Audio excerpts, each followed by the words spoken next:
warahmatullahi wabarakatuh. Kami dari kelompok 4, kami akan membahas tentang masyarakat. Menurut Kadep Putu Yuli Kurniati 2015, masyarakat adalah sekumpulan keluarga dan atau perorangan di suatu daerah yang saling berkaitan dengan unsur-unsur kehidupan yang ditujukan dalam sikap, budaya atau adat, kebiasaan, dan bahasa. Menurut J.L. Gilin, masyarakat adalah sekumpulan manusia yang tersebar dan memiliki kebiasaan, tradisi, sikap, dan rasa persatuan yang sama. Menurut Selo Sumarjan 1974, masyarakat adalah orang-orang yang hidup bersama dan menghasilkan kebudayaan. Jadi, masyarakat adalah sekumpulan orang di suatu daerah yang memiliki tradisi, kebiasaan, budaya, dan bahasa yang sama. Selanjutnya saya akan menjelaskan proses terbentuknya masyarakat. Masyarakat terbentuk melalui tahapan tertentu. Dalam tahapan tersebut perlu dilakukannya analisis, seperti proses belajar kebudayaan sendiri, proses evolusi sosial, proses difusi, akulturasi atau asimilasi, dan pembaruan atau inovasi. Yang pertama, proses belajar kebudayaan sendiri. Pada proses ini dibagi menjadi 3, yaitu proses internalisasi, proses sosialisasi, dan proses enkulturasi. Pada proses internalisasi, yaitu proses yang panjang sejak individu tersebut dilahirkan. Kemudian proses sosialisasi. Pada proses ini ada individu yang proses sosialisasinya cepat dan ada yang lambat, tergantung faktor pendidikan atau teknologi komunikasi pada daerah yang bersangkutan. Dan pada proses enkulturasi, pada proses ini individu menyesuaikan alam pikirannya serta sikapnya dengan adat istiadat atau norma-norma serta peraturan yang hidup dalam kebudayaannya. Yang kedua, proses evolusi sosial. Suatu masyarakat dalam suatu wilayah akan terus mengalami proses evolusi sosial. Proses ini dapat dianalisis oleh peneliti dari dekat secara detail atau dari jauh hanya dengan mengamati perubahan-perubahan yang terjadi di masyarakat. Kemudian yang ketiga, proses difusi. Dalam proses ini terjadi pada masyarakat tergantung pada karakteristik, perilaku, atau pola hidup masyarakat tersebut. Yang keempat, proses akulturasi atau asimilasi. Pada kedua proses tersebut dapat terjadi di suatu daerah atau wilayah yang berbeda-beda tergantung karakteristik dan perilaku masyarakat. Dan yang terakhir, pembaruan atau inovasi. Pada proses ini dapat terjadi bila masyarakat dapat menghasilkan sesuatu yang dapat memenuhi kebutuhannya. Selanjutnya ada ciri-ciri masyarakat. Yang pertama yaitu mendiami suatu wilayah tertentu. Nah, suatu kelompok masyarakat akan mendiami suatu wilayah tertentu serta memiliki suatu sistem yang mengatur hubungan antar individu. Yang kedua yaitu hidup secara berkelompok. Manusia merupakan makhluk sosial yang tidak dapat memenuhi kebutuhannya sendiri, sehingga akan membentuk suatu kelompok untuk memenuhi kebutuhannya. Nah, kelompok tersebut akan berubah menjadi suatu kelompok masyarakat. Yang ketiga yaitu terdapat suatu kebudayaan.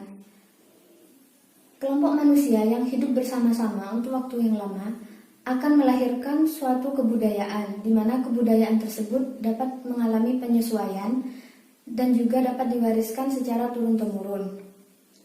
Yang keempat yaitu terdapat perubahan. Suatu kelompok masyarakat akan mengalami suatu perubahan dari waktu ke waktu. Hal tersebut sesuai dengan sifat yang dimiliki manusia, yaitu sifat dinamis. Yang selanjutnya, yang kelima yaitu terdapat interaksi sosial. Dalam suatu kelompok masyarakat akan selalu terjadi interaksi sosial, baik itu interaksi antar kelompok maupun interaksi antar individu. Yang keenam, yaitu terdapat pemimpin. Nah, dalam suatu kelompok masyarakat dibutuhkan adanya aturan serta norma-norma. Untuk menindaklanjuti hal tersebut, maka dibutuhkan adanya seorang pemimpin. Yang ketujuh, yaitu terdapat stratifikasi. Dalam suatu kelompok masyarakat akan terbentuk suatu golongan-golongan berdasarkan tugas dan tanggung jawab serta berdasarkan religiusitas. Selanjutnya saya akan menjelaskan mengenai unsur-unsur masyarakat. Nah, menurut Sukamto tahun 1982 menyebutkan bahwa unsur-unsur masyarakat itu ada 4. Yang pertama yaitu manusia yang hidup bersama. Jadi, masyarakat itu merupakan sekumpulan orang-orang atau manusia yang hidup bersama, yang menimbulkan suatu kebudayaan. Kan menurut Abdul Shani tahun 2007 menyebutkan bahwa unsur masyarakat itu ada 3. Yang pertama yaitu sejumlah manusia yang hidup bersama dalam kurun waktu yang relatif lama. Nah, di mana manusia ini itu yang hidup bersama itu saling merasa, saling memiliki harapan-harapan yang ditimbulkan dari hidup bersama. Nah, kemudian di dalam suatu masyarakat ini itu juga terdapat sistem komunikasi dan juga peraturan-peraturan yang mana akan mengatur antar masyarakat dan juga antar manusia. Yang kedua yaitu manusia ini itu merupakan satu kesatuan, yaitu sama seperti yang sudah dijelaskan pada unsur masyarakat menurut Sukamto. Yang ketiga yaitu masyarakat merupakan suatu sistem hidup bersama. Maka dari itu mereka itu saling terkait satu sama yang lain atau kelompok. Nah, yang kedua itu manusia hidup bersama ini dalam kurun waktu yang lama. Jadi masyarakat ini itu merupakan sekumpulan orang-orang yang hidup di suatu daerah dalam kurun waktu yang relatif lama. Nah, yang ketiga yaitu manusia ini merupakan satu kesatuan. Jadi masyarakat itu merupakan satu kesatuan yang saling berhubungan satu dengan yang lainnya. Maka dari itu disebutkan bahwa masyarakat itu merupakan makhluk sosial. Nah, tidak bisa hidup sendiri tanpa bantuan orang lain. Yang keempat yaitu manusia yang hidup bersama ini merupakan suatu sistem hidup bersama. Jadi mereka itu suatu masyarakat ini menimbulkan suatu kebudayaan. Nah, maka dari itu mereka disebut sebagai masyarakat yang hidup bersama. Pemberdayaan masyarakat sangat penting karena masyarakat di suatu daerah bahkan di suatu negara tidak memiliki kesejahteraan yang sama.